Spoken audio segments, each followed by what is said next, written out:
CPTP 1, CPTP 2, CPTP आता 11 गेले. नक्की CPTP आहे काय? 2014 पासून शासनाने असा निर्णय घेतला की सर्व केडरचे जे अधिकारी आहेत, मग त्याच्यामध्ये BDO असेल, CO असेल, प्रोजेक्ट ऑफिसर असेल, डेप्युटी कलेक्टर असेल, तहसीलदार असेल, ओके, नंतर RTO असेल, सेल टॅक्स ऑफिसर असेल, यांचा कंबाईन प्रोबेशनरी ट्रेनिंग प्रोग्राम करायचा. ओके. पूर्वी म्हणजे आम्ही जेव्हा डेप्युटी कलेक्टर झालो ना, तेव्हा डेप्युटी कलेक्टरचं सेपरेट ट्रेनिंग व्हायचं. त्याच्यानंतर CO असेल तर COचं सेपरेट व्हायचं. प्रत्येक केडरचं सेपरेट ट्रेनिंग व्हायचं. पण 2014 नंतर शासनाने असा निर्णय घेतला की यांचं कंबाईन ट्रेनिंग करायचं. आणि जसं मी सांगितलं की कंबाईन 150 ते 200 अधिकारी एकत्र येतात.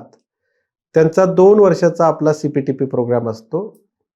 त्या 2 वर्षामध्ये आपल्याकडे सेमिस्टर पॅटर्न आहे. त्या सेमिस्टर पॅटर्न मध्ये दर 6 महिन्याला त्यांची परीक्षा होते.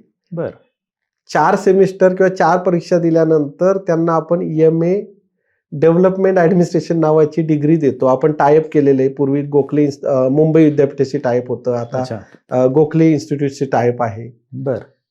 आणि असं 4 सेमिस्टर मधनं ते प्रवास करतात. पहिला सेमिस्टरचा प्रवास जो आहे तो ऍडमिनिस्ट्रेटिव्ह ट्रेनिंग देतो.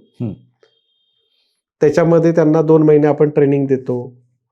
त्याच्यानंतर त्यांना वेगवेगळे अटॅचमेंट देतो. त्यांचं सायकोलॉजिकल, सोशल, इमोशनल बिहेवियरमध्ये त्यांचे चेंजेस आणण्याचा प्रयत्न करतो. त्यांचे कल्चरल प्रोग्राम असतात, त्यांचे स्पोर्ट्स असतात, त्यांचे वेगवेगळे क्लब आहेत आमच्याकडे. एक इन्व्हायरमेंट क्लब आहे, एक सोशल क्लब आहे, एक लिटरेचर क्लब आहे, एक स्पोर्ट क्लब आहे. शिवाय काही प्रोफेशनल लोकांना ज्यांना गायन आवडतं त्यांच्यासाठी आम्ही खास प्रशिक्षक बोलवतो. काहींना वादन आवडतं, आम्ही प्रशिक्षक बोलवतो. काहींना पेंटिंग आवडतं, आम्ही प्रशिक्षक बोलवतो. आम्हाला असं वाटतं की सर्वसमावेशक आणि सर्वकष विकास ह्या प्रोबेशनरांचा, ज्याला आपण परीक्षाविधीन अधिकारी म्हणतो ना, त्यांचा व्हायला पाहिजे असं आम्हाला वाटतं. शिवाय आम्ही त्यांना महाराष्ट्र दर्शन घडवतो, दिल्ली दर्शन घडवतो, मिलिटरी अटॅचमेंट असते, NDRF अटॅचमेंट असते, हायकोर्ट अटॅचमेंट असते, त्याच्यानंतर विलेज अटॅचमेंट असते, सुप्रीम कोर्टला पण आम्ही ते घेऊन जातो, संसदेमध्ये घेऊन जातो.